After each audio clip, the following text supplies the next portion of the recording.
신약성경 로마서 12장 1절에서 2절까지의 말씀, 신약성경 256면 전후에 있습니다. 또 주보를 참조하셔서 함께 말씀을 보시면 되겠습니다. 로마서 12장 1절에서 2절까지의 말씀을 우리가 다 한 목소리로 함께 합독하여 읽겠습니다. 그러므로 형제들아, 내가 하나님의 모든 자비하심으로 너희를 권하노니 너희 몸을 하나님이 기뻐하시는 거룩한 산 제물로 드리라. 이는 너희가 드릴 영적 예배니라. 너희는 이 세대를 본받지 말고 오직 마음을 새롭게 함으로 변화를 받아 하나님의 선하시고 기뻐하시고 온전하신 뜻이 무엇인지 분별하도록 하라. 아멘. 새해의 첫 주일입니다. 그래서 첫 주일을 우리가 신년 감사 주일로 함께 드리고 있습니다.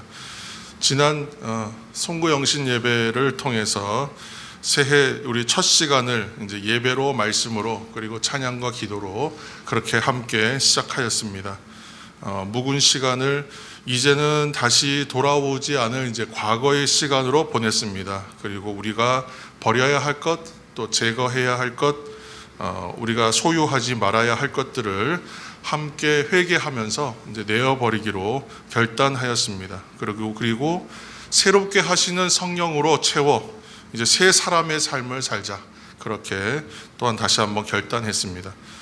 사실 이제 송구영신의 예배를 드릴 때에 우리가 12월 31일 이제 마지막 시간에 맞추어서 새 마지막 시간과 새로운 시간의 시작을 연결해서 그렇게 예배하면서 시간의 의미를 생각합니다. 한 해가 바뀌는 시간이니까 특별히 더 의미가 있다 생각하여 예배 드리는 것이죠. 그렇지만 사실은 지나간 시간으로서의 과거와 내가 지금 살고 있는 현재와 또 다가오는 미래는 송구영신의 시간처럼 모든 시간이 의미가 있습니다. 내가 어떻게 사느냐에 따라서 그 시간은 그렇게 의미를 가지고 우리에게 왔다가 지나가고 과거가 되고 또 현재를 살고 또 미래가 오는 것입니다. 그렇기 때문에 우리가 늘 그렇게 매일의 삶 가운데에서도 이 송구영신은 매일 있다, 매일 삶 가운데도 그대로 적용된다는 것을 기억하셔서 그렇게 이제 새롭게 시작하는 2022년도 검은 호랑이 흑호의 해, 그렇게 해서 지금 새롭게 시작하는 2022년도 이민년이라고 하는데, 이 2022년도는 그렇게 새롭게 채우시는 하나님의 은혜, 시간을 하나님의 은혜로 꽉 채워서 사시는 한 해가 되시기를 축복합니다. 어릴 때 단추가 이렇게 많이 있는 옷을 이제 처음 사주신 적이 이제 기억이 납니다. 그 전까지는 단추가 그렇게 많지가 않았어요. 그래서 옷 그냥 머리 집어넣으면 되는 옷이고, 또 단추가 여기에 뭐 한 개, 두 개 이렇게 있는 옷이었는데, 언젠가는 이제 여기도 단추가 있고 여기도 단추가 있고, 야, 단추가 몇 개나 되지 하고 단추 다 세어봐야 되는 옷을 한번 이제 사주셨는데, 그래서 그 옷 뭐 모양도 잘 기억이 안 나요. 단추 끼웠던 기억은 나요. 왜 그랬냐, 왜 기억이 나겠어요? 처음부터 잘 끼웠으면 기억이 안 남을 텐데 잘 못 끼운 거예요. 그래서 분명히 끼웠는데 이게 구멍이 안 맞아. 다 풀고 다시 또 끼웠는데 또 구멍이 안 맞아. 그래서 이게 무슨 조화인가, 막 이제 머리에 이제 스트레스를 받은 거예요. 그래서 막 짜증을 냈는데 나중에 이제 알고 보니까 그렇게 안 되면 밑에서부터 끼워라. 그리고 맨 위에 이게 첫 번째 단추이고 첫 번째 구멍인지 맞춰서 거기서부터 끼워라. 목을 또 끼우면 또 목이 답답하잖아요. 일단 끼운 다음에 풀면 된다. 그러니까 지혜를 배우는, 옷 하나를 입으면서도 지혜를 배우는 시간이 있었다 생각이 납니다. 왜 이 말씀을 드리겠습니까? 항상 한 해 시작할 때 뭘 잘하라 그러죠? 첫 단추를 잘 끼워야 된다 그래요. 시작이 반이다. 그래서 시작이 참 중요합니다. 그래서 첫 단추를 잘 깨는 시작이 그만큼 중요하다는 의미를 말씀드리는 것입니다. 송구영신 때에도 그런 이제 말씀을 한번 드렸습니다. 한 해가 이제 지나갑니다. 이 시간에 자리에 섰을 때 나는 어떤 열매를 맺었는가, 열매에 대하여 결실하는 것에 대해서도 한번 말씀을 드렸었죠. 사도 바울이 갈라디아 3장 3절에 이제 쓰신 말씀이 있습니다. 이 말씀을 앞에 화면을 보셔서 함께 읽겠습니다. 너희가 이같이 어리석으냐? 성령으로 시작하였다가 이제는 육체로 마치겠느냐. 아멘. 시작이 좋았던 사람들이 있다 그랬어요. 시작은 좋았으나, 사울과 같은 인물, 시작은 참 좋았으나 끝이 좋지 않았던 인물. 어떤 사람은 물론 이제 시작이 생각보다 미약하였지만 끝이 좋은 인생도 있습니다만, 항상 성도의 삶은요, 시작과 끝이 동일하게 좋은 거예요. 왜 그러냐? 우리가 성도됨의 자리는 첫사랑의 자리입니다. 첫 은혜의 자리, 하나님을 만나는 자리. 그 첫 번째 자리는요, 다시는 없을 큰 감동으로 다가와요. 그 마지막은 또 어떻겠어요? 주님이 다시 오시는 완전한 구원이 이루어지는 날 어떻겠습니까?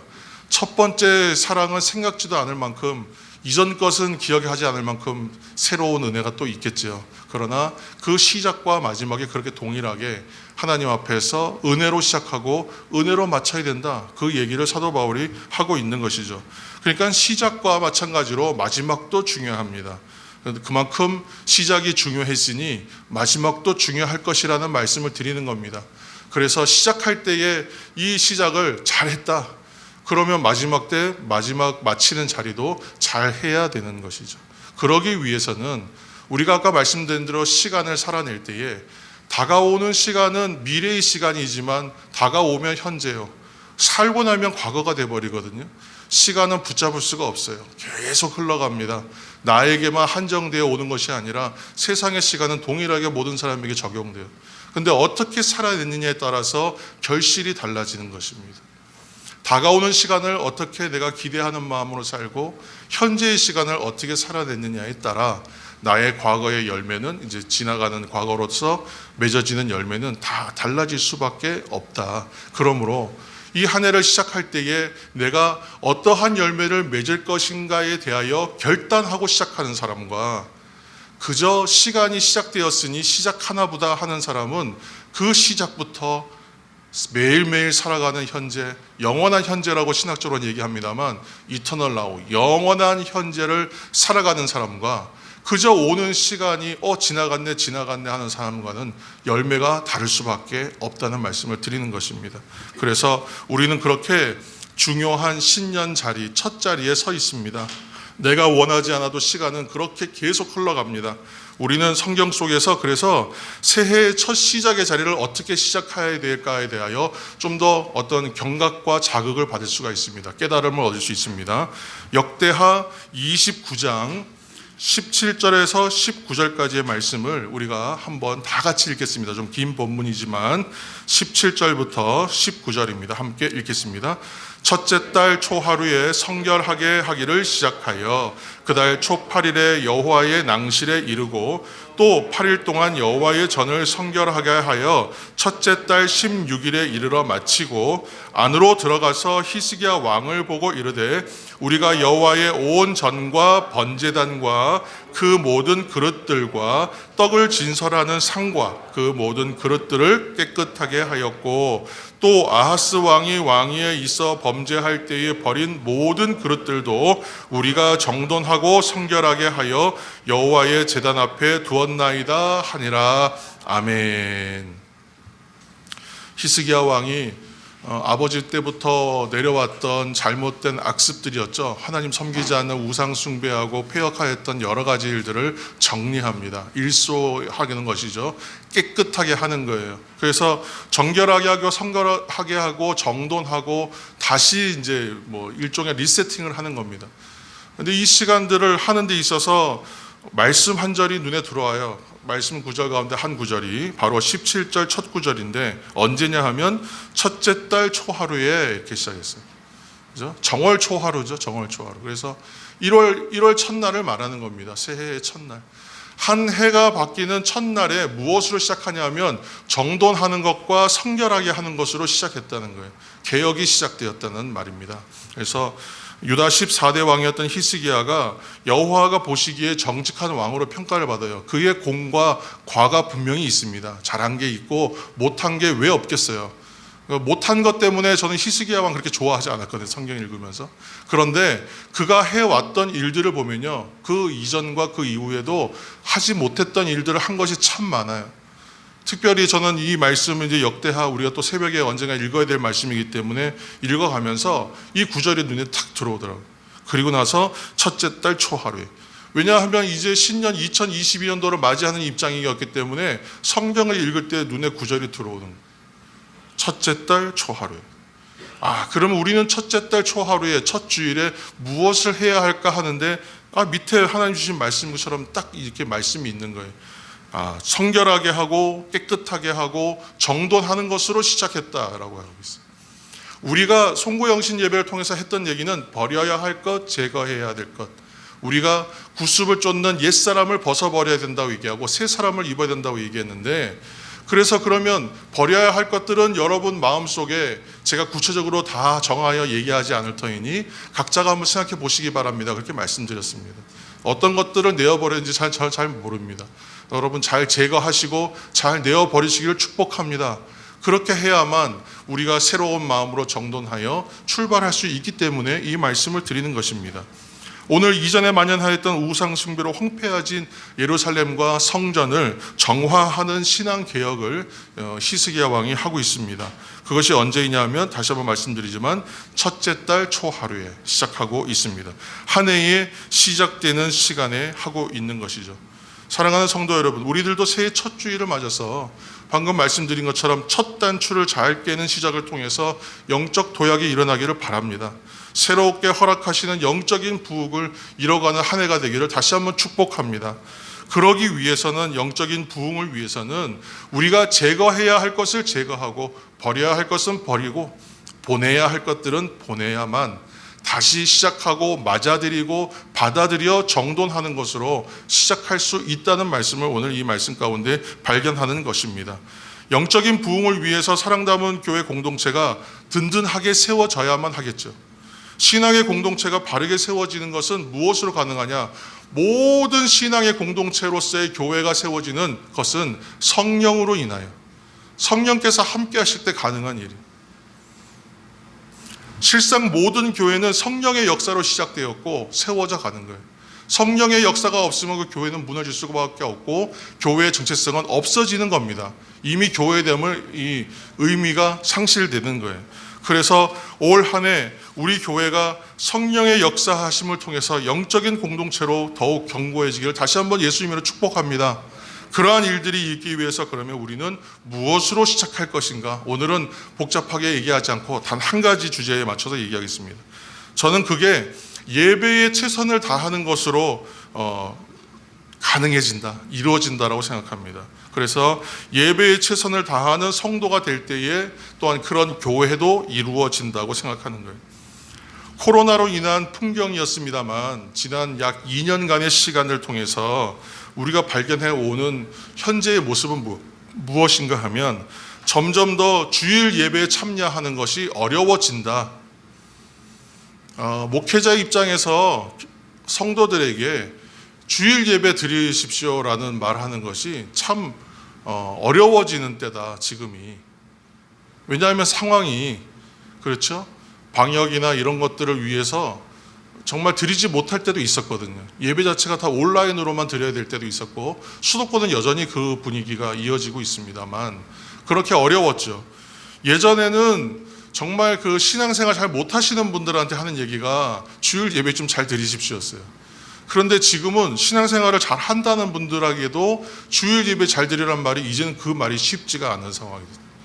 이렇게 되다 보니까 점점 더 주일 예배에 참여하라는 말이 어려워지는 현실을 살다 보니까 발견하게 된 것이 한 가지가 있어요. 예배가 무엇인가? 그러니까 지난 2년 동안 한국교회가 제일 고민한 것은 어떻게 하는 것이 예배이며 예배는 무엇인가? 또 예배의 정신은 무엇인가? 예배의 본질은 무엇인가? 어떻게 예배하는 것이 참된 예배인가? 어디까지 얘기해야 하는가? 어디까지가 주장돼야 되는 것이고 어디까지를 인정해야 되는 것인가? 예배에 대한 연구와 고민들이 제일 많았던 것 같아요. 그러나 단순하게 얘기하면 어려울 것도 없어요. 온라인과 비대면으로 예배했을 때 예배가 되느냐? 예배가 되지 않는다라고 생각해요.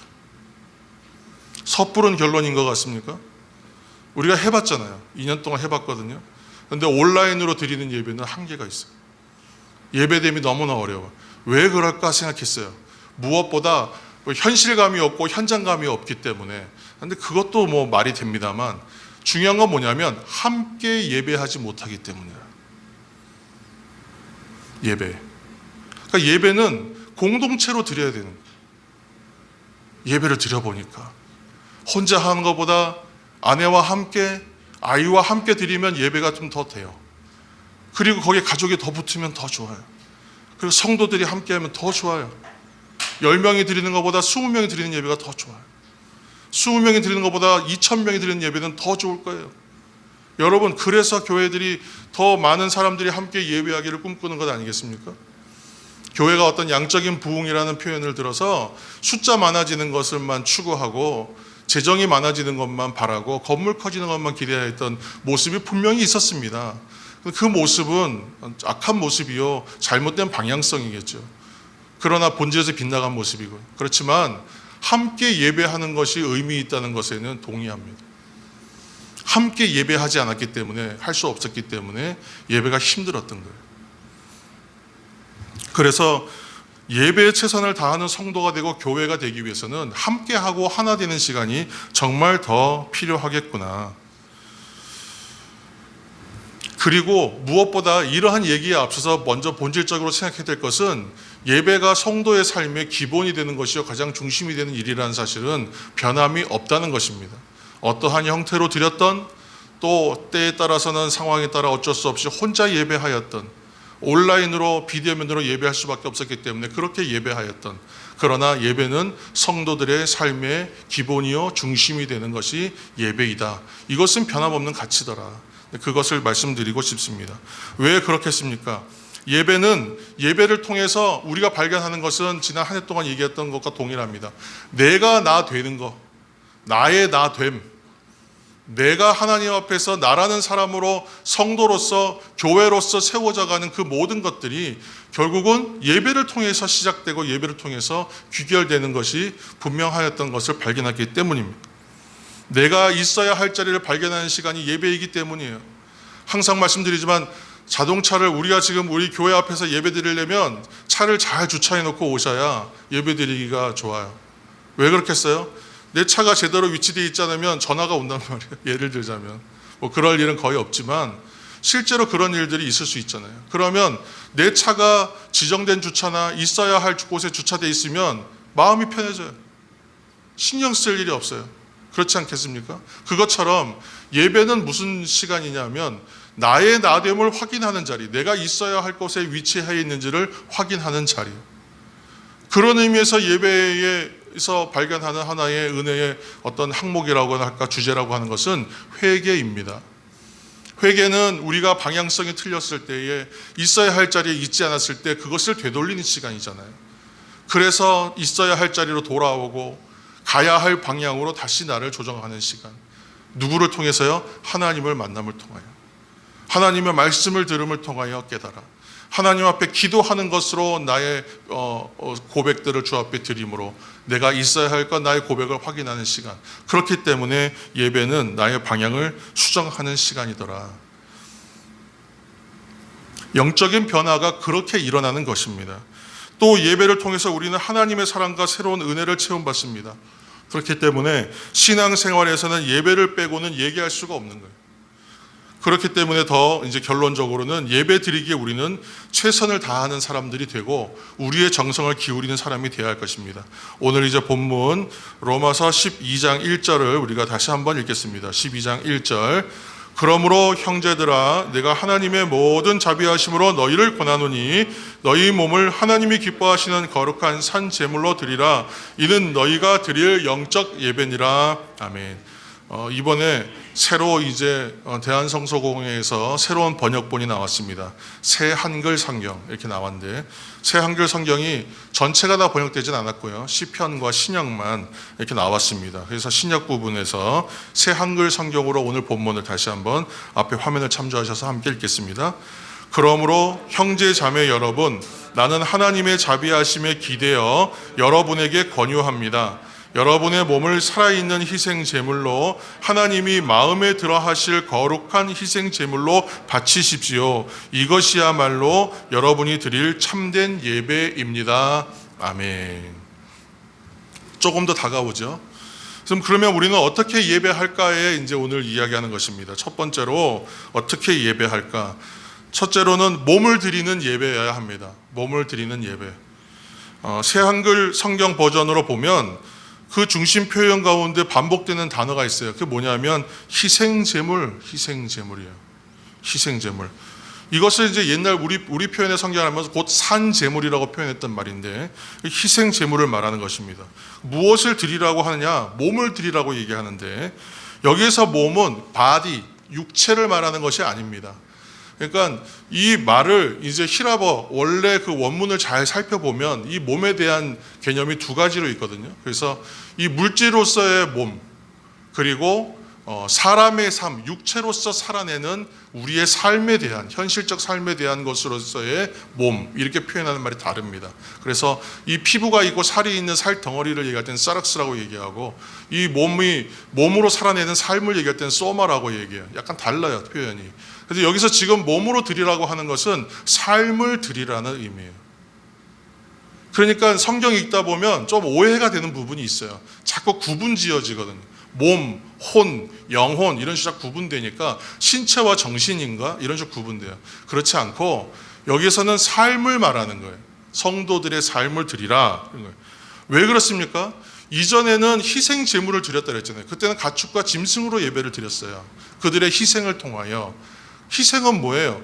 그 짐승이 희생하여 거기에 우리의 죄가 전가된다. 곧 우리가 희생 제물에 의지하여 드렸어요. 거기에 의존하여.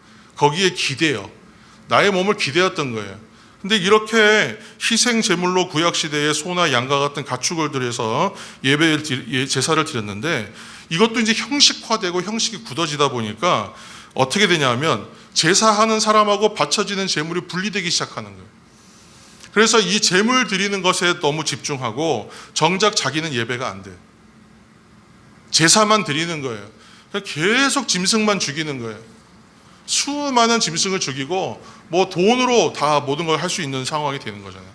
그러니까 지금 사도 바울이 예수님의 가르침이 있었는데 그 가르침을 더 발전시켜서 하는 이야기인데 무엇에 근거하고 있냐면 요한복음 4장 24절의 말씀을 우리가 읽어야 됩니다. 잘 아시는 말씀입니다. 앞에 화면을 참조하셔서 요한복음 4장 24절입니다. 하나님은 영이시니 예배하는 자가 영과 진리로 예배할지냐. 아멘. 이 수가성 여인에게 말씀하신 장면, 이 장면 너무나 잘 아는 말씀이죠. 근데 이러한 예수님의 가르침은 제물만 드리면 되는 것이 아니다. 그리고 하나님 앞에 드리는 예배는 형식적으로 드리는 것이 아니다.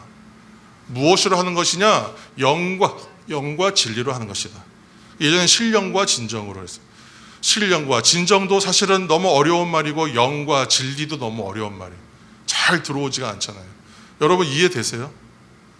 저는 그 말씀이 너무 어려웠어요. 영과 진리로 드리라고 하는 게 어떻게 예배드리는 건지 정말 모르겠는 거예요. 이 본문도 새 한글 성경으로 또 한번 읽어보겠습니다. 요한복음 4장 24절 새 한글 성경입니다. 함께 읽겠습니다. 하나님은 영이십니다. 그래서 그분께 예배드리는 사람들은 반드시 성령님에 이끌려 진리를 따라 예배드려야 합니다. 아멘. 여러분 조금 더 명확해지셨죠? 성령 안에서 진리로 예배하라. 성령 안에서. 그러니까 중요한 거는 한꺼번에 두 문장 안에 있는 두 단어를 집중해서 보지 마시고 하나씩 보시면 돼요. 하나씩. 그래서 순차적으로 점층 자꾸 쌓아서 올리는 거예요. 그러니까 지식과 이해는 하나씩 쌓아 올려가서 토대가 완성되고 이제 이해가 넓어집니다. 그러니까 지금 얘기는 성령 안에서 그리고 진리로 그렇게 하고 있는 것이죠. 그렇죠? 성령 안에서 드리는 예배는 두 가지를 동반하고 두 가지를 동반해요. 우리가 앞에 얘기했던 회개와 두 번째는 순종이에요. 성령 안에서 주시는 은혜가 뭐냐면 회개와 순종이에요. 아까 얘기한 대로 회개는 뭐냐면 나를 돌이켜 내가 있어야 할 자리를 찾아가고 있어야 할 자리에 있지 못할 때는 방향을 수정하는 일이 회개라고 했잖아요. 성령 안에서 일어나는 일이 그거예요. 그러니까 예배 시간에는 그러한 회개가 자연스럽게 일어나야 되고 우리가 자꾸 그 회개라 그러면 나의 죄를 쭉 나열해서 기도하는 것만 자꾸 회개 기도라 그러는데 그거 맞습니다. 그러나 회개는 더 넓은 의미고 깊은 의미잖아요. 나의 잘못된 것과 나의 잘못된 어떤 방향성과 나의 잘못했던 것들을 고백하면서 시작하죠. 그러나 그 기도가 어디로 가야 되냐면 내가 해야 될 것과 가야 할 자리까지 가게 돼요. 회개는. 그리고 나서야 회개. 그리고 나서 끝이에요? 아니죠. 이제 예배당 문을 나서서 집으로 돌아가면서 삶의 자리로 나가서 이제는 내가 기도하고 말씀 받았고 은혜 받은 대로 살아내고 이전과는 달라진 삶을 살고 이 삶 전체를 가리켜서 회개라고 말하는 그것이 바로 예배의 삶이잖아요. 그 예배에는 회개적 의미가 굉장히 강력하게 포함되어 있어요. 또 하나는 뭐예요? 변화된 새로운 삶을 살아내고 그 삶을 어떻게 해요? 말씀의 의미를 깨달아 그 말씀대로 살아내는 것, 순종이죠. 그러니까 여기에 보면 영과 진리란 말이 다 포함되어 있는 거예요. 성령 안에서 진리를 따라 하나님의 뜻을 따라 성령의 도우심과 인도하심과 성령의 내주하심에 힘입어 하나님의 말씀의 뜻을 깨닫고 발견하여 그것에 나를 몸을 맞추어 순종해서 살아내는 것, 변화된 새로운 삶, 성령의 사람으로 살아내는 것이 예배적 삶이다 라고 지금 말하고 있는 것입니다.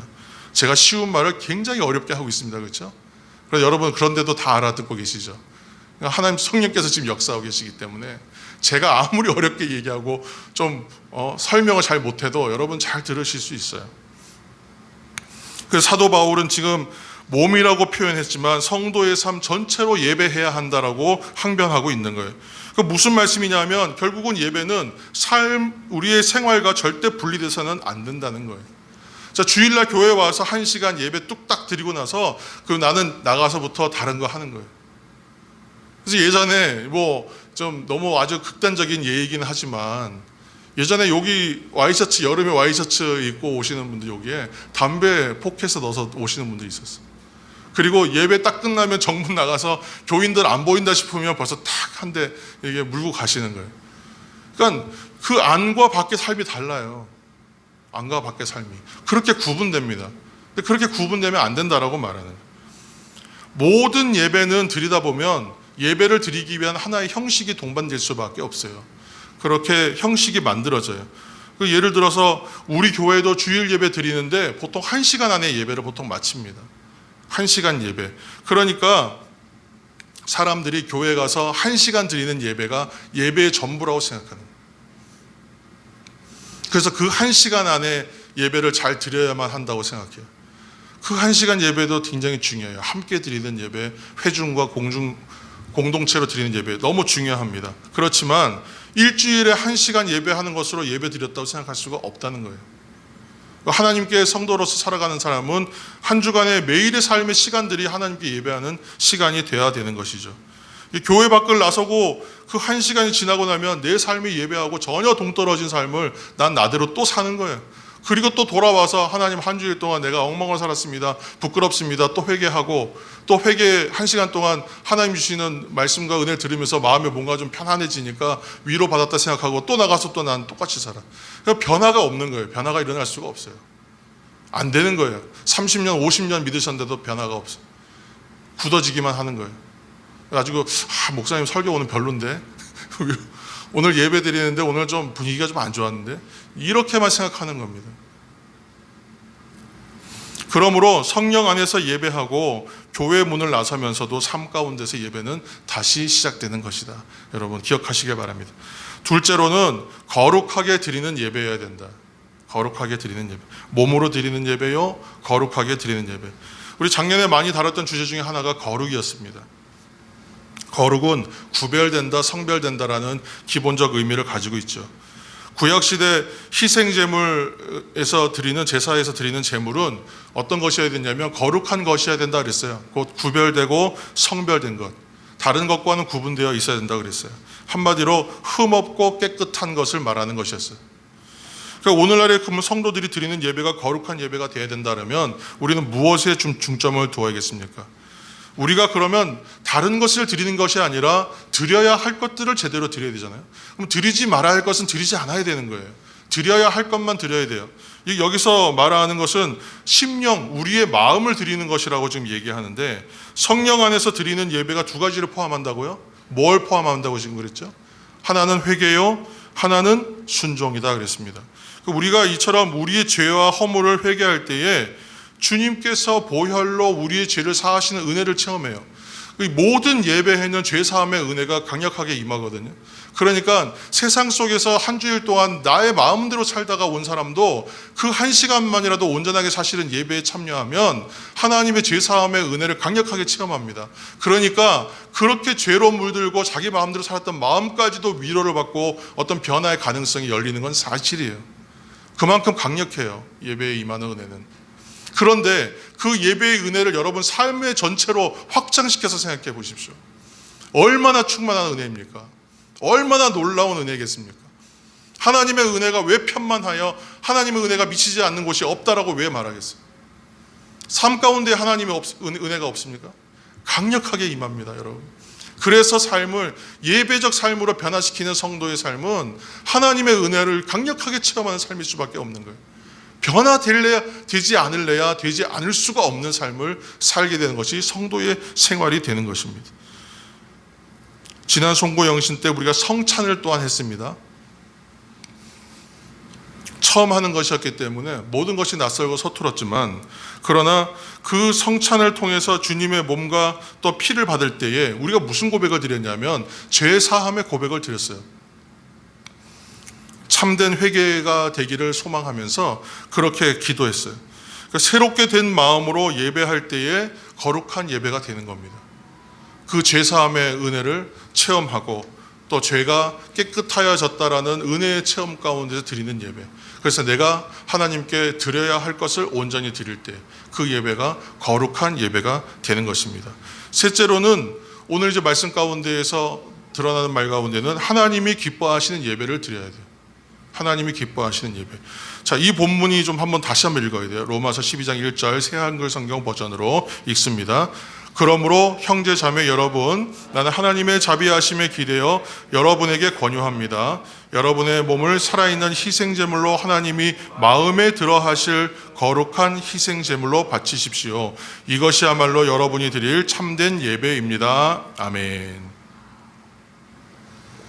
하나님이 기뻐하시는 거룩한 산제물, 곧 이제 지금 풀어놓은 말로 보면 하나님이 마음에 들어 하실 만한, 하나님이 마음에 들어 하실이라고 지금 표현되어 있어요.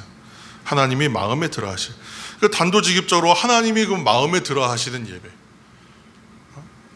원래 우리 성경의 표현대로 하면 하나님이 기뻐하시는 예배. 그러니까 지금 하나님이 기뻐하신다라고 얘기하니까 되게 어려워요. 우리가 무엇으로 하나님을 기쁘시게 하겠어요? 그러니까 어떤 학자들은 얘기하잖아요. 하나님을 기쁘시게 할 방법은 없다, 이렇게 얘기합니다. 굉장히 그러니까 좀 제한되고 한계성을 느껴요. 그런데 지금 뭐라고 표현했냐면 마음에 들어 하실 만한, 하나님의 마음에 들어 하실 만한 것이 무엇이 있을까? 예배를 우리가 얘기할 때 뭘 얘기하냐면, 아이들한테 가르칠 때 주일학교에 항상 얘기했던 거는 손을 썼어요. 이렇게 예배를 얘기할 때 나는 낮추고 하나님은 높인다. 제가 키가 조금 큰 편이기 때문에 항상 이게 전 다가왔어요. 왜냐하면 제가 누군가에게 인사하려면요, 제가 이렇게 인사하면 뭐라고 하냐면 건방지다 그래요. 건방지다는 말을 꽤 들었어요. 근데 이거 왜 제가 난 분명히 정중하게 인사하고 정말 좀 진심을 다해서 인사했는데 왜 그런 말을 내가 듣게 되지? 생각해 보니까 제가 키가 큽니다, 상대방보다. 그러니까 보통 분들은 이만큼만 숙여도 많이 숙인 것 같은데 저는 숙이려면 이만큼 숙여야 많이 숙인 것처럼 보이는 거예요.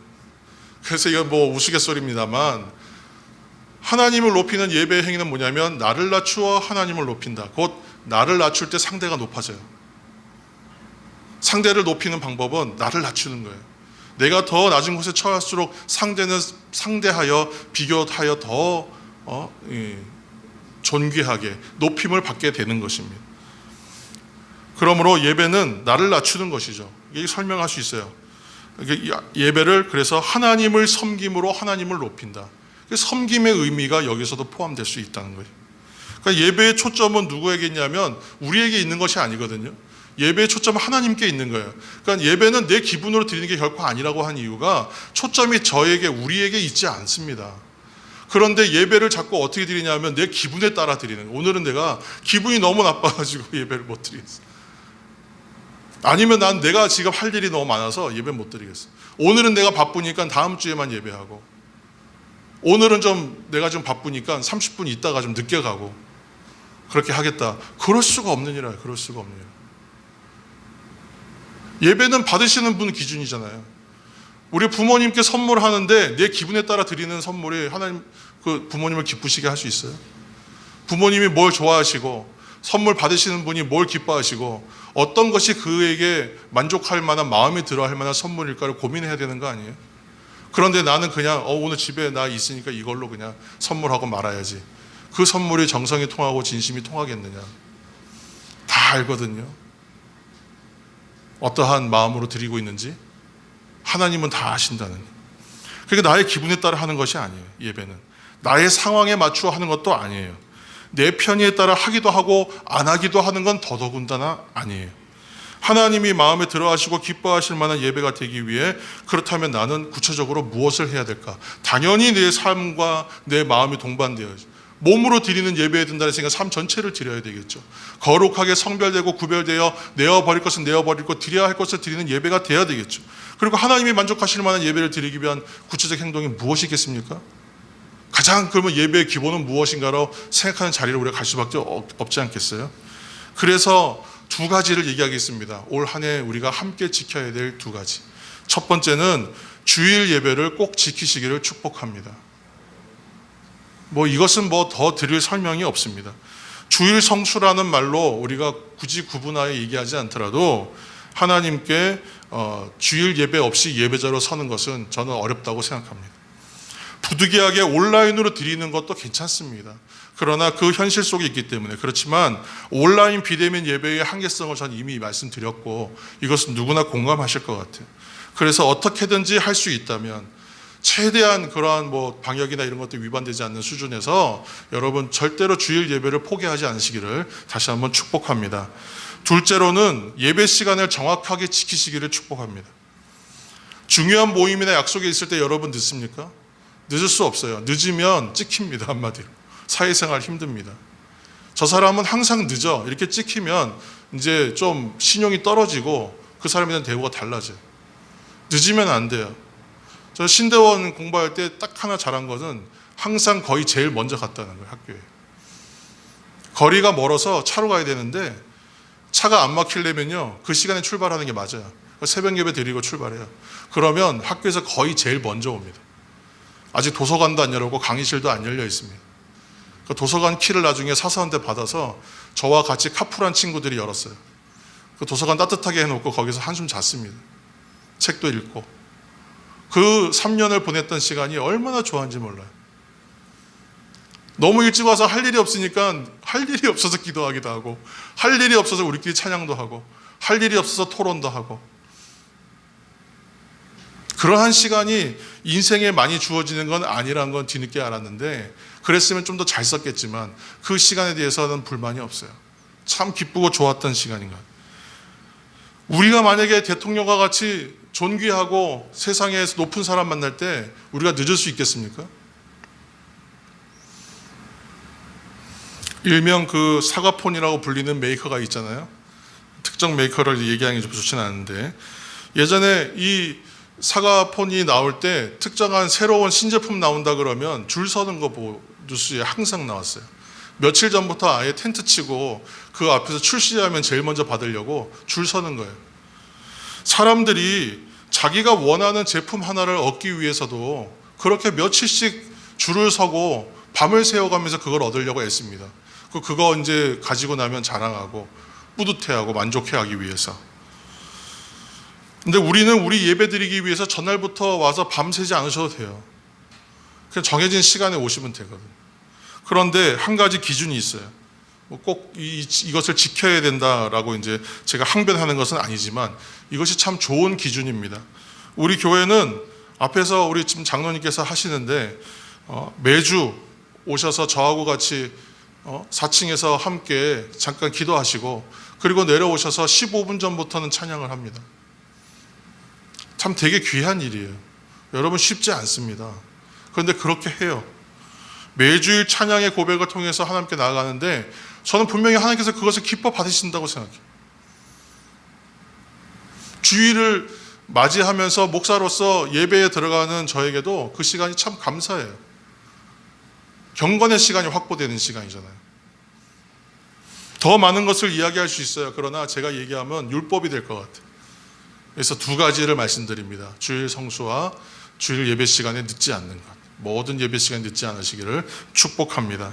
그래서 예배를 잘 드리기를 힘쓰실 때에 성령께서 여러분들의 심령 가운데 예배자로서의 살아야 할 생활과 자세와 마음과 방향성을 분명하게 선명하게 안내하여 주실 것입니다. 새로운 이 한 해에 예배에 최선을 다하는 것을 시작으로 하여 놀라운 영적인 도약, 견고한 신앙 공동체를 세워가는 은혜를 경험하는 우리 사랑담은 교회와 성도들이 다 되시기를 예수님의 이름으로 축복합니다. 아멘. 함께 기도하시겠습니다. 사랑의 하나님, 어떻게 시작할까 두렵고 떨리는 마음으로 이 말씀 앞에 서서 우리가 다 내어버려야 할 것을 내어버리고 마땅히 구분된 것으로 하나님께 나아가며 몸으로 드리는 곧 삶 전체를 하나님께 드리며 주의를 지키며 시간을 엄수하며 하나님 앞에 나의 나됨을 확인하는 예배의 시간으로 하나님을 높이는 시간으로 나아가 아버지 이 한 해 동안 영적인 도약을 이루기를 원합니다. 하나님의 몸된 공동체에 세워가기를 원합니다. 주여 놀라운 하나님의 영적인 부흥을 우리에게 허락하여 주옵소서. 하나님께 한 분 하나님을 향하여 드리는 예배를 통하여 우리가 성도 되어가고 교회되게 하는 역사가 나타나게 도와주옵소서. 성령님 감사합니다. 예수님의 이름으로 기도합니다. 아멘.